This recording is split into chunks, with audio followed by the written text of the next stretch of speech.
অপরাজিতা বিল কেন্দ্র ফেরত পাঠিয়ে দিয়েছে, সেটা রাজ্যের কাছে চলে যাবে। কিন্তু এই বিলে যে অসঙ্গতিরা রয়েছে, যে ধর্ষণকারীদের শাস্তির ব্যবস্থা হচ্ছে, কিন্তু তথ্য প্রমাণ লোপাট যারা করছে তাদের জন্য কোনো শাস্তি নেই। দেখুন, ওই পুরো বিলটাই হচ্ছে আমার মতে অসাংবিধানিক বিল। যদিও আমি আইনের বিশেষজ্ঞ নই, কিন্তু যতদূর আমি আইন শুনে শিখেছি বা জেনে শিখেছি, সেই অনুসারে ক্যাপিটাল পানিশমেন্টের কোনো সাজা কোনো রাজ্য সরকার আইন করে করতে পারে কি পারে না, এই বিষয়ে আমার মনে হয় আইনজ্ঞদের বা আইন বিশেষজ্ঞদের মতামত নেওয়া উচিত। আমি যতদূর জানি যে কোনো রাজ্য সরকারের পক্ষে ক্যাপিটাল পানিশমেন্টের সাজা দেওয়ার প্রাবধান বা শক্তি সংবিধান আমাদেরকে দেয়নি। দ্বিতীয়ত, যে বিষয়টি আমি আগেও বলেছি, আবার বলছি, ভারতবর্ষের সংবিধান ফেডারেল স্ট্রাকচার বলছে যদি কোনো একই ক্রাইমের ক্ষেত্রে, একই অপরাধের ক্ষেত্রে কেন্দ্র এবং রাজ্য দুজনের আইন থাকে, তাহলে কেন্দ্রের আইন বা সেন্ট্রাল লেজিসলেশন উইল প্রিভেল, এটা পরিষ্কার লেখা আছে আমাদের সংবিধানে। তো স্বাভাবিকভাবে একই ক্রাইম তাদের রাজ্য সরকারও আইন তৈরি করছে, কেন্দ্র সরকারও আইন তৈরি করছে, এটা আমার মনে হয় ঠিক হয়নি। সেটা স্বাভাবিকভাবে রাজ্যপাল বা মহামহিম রাষ্ট্রপতি কেউ সংবিধানের ঊর্ধ্বে তো গিয়ে কিছু করতে পারেন না। হ্যাঁ, তৃণমূল কংগ্রেস পারে, তারা তো সংবিধানের বাইরে, সংবিধানের ঊর্ধ্বে, মানে ভারতবর্ষ সংবিধানের ঊর্ধ্বে বা বাইরে, তো স্বাভাবিকভাবে তারা করতে পারে। কিন্তু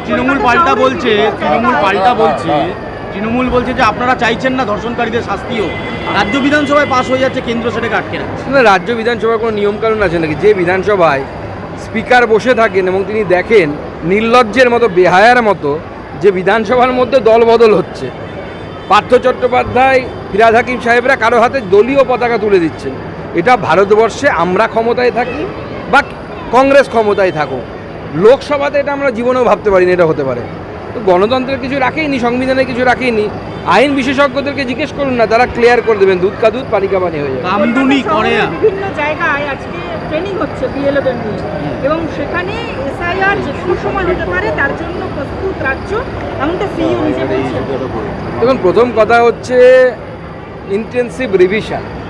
সেই ইন্টেন্সিভ রিভিশন 2003 সালে শেষ হয়েছিল গোটা ভারতবর্ষে, এবং এটা আমাদের নির্বাচন কমিশনের একটি করণীয় কাজের মধ্যে পড়ে। নির্দিষ্ট সময় অন্তর অন্তর ইন্টেন্সিভ রিভিশন হয়, এবং এটা পুরোটাই হচ্ছে সরকারের মধ্যে কোনো বিষয় নেই, এর মধ্যে পুরোটাই হচ্ছে কেন্দ্রীয় নির্বাচন কমিশন, তার বিষয়। সরকারি মেশিনারি এতেই ব্যবহৃত হয়, সরকারের যে বিভিন্ন পদাধিকারী আছেন তারা এতে থাকবে।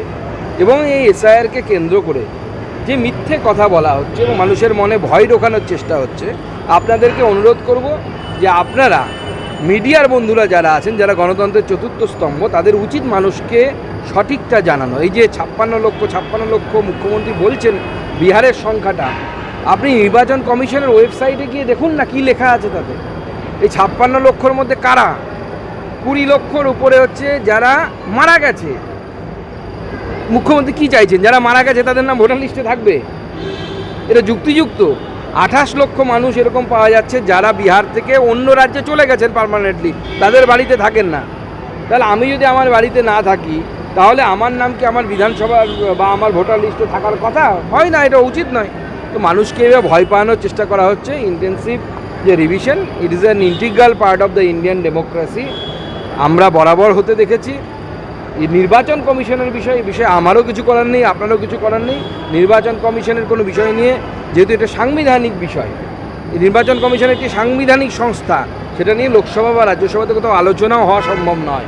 তাহলে তো আগামীকাল সুপ্রিম কোর্টের রায় নিয়ে আপনারা বলবেন যে লোকসভা বা রাজ্যসভায় আলোচনা করতে হবে। এটা মানে অবৈজ্ঞানিক এবং অসংবিধানসম্মত। সেজন্য আমাদের সরকার এতে সায় দেয়নি বিএসসিতে যে আমরা এটা নিয়ে লোকসভা এবং রাজ্যসভায় কোনো আলোচনায় আমরা রাজি নই।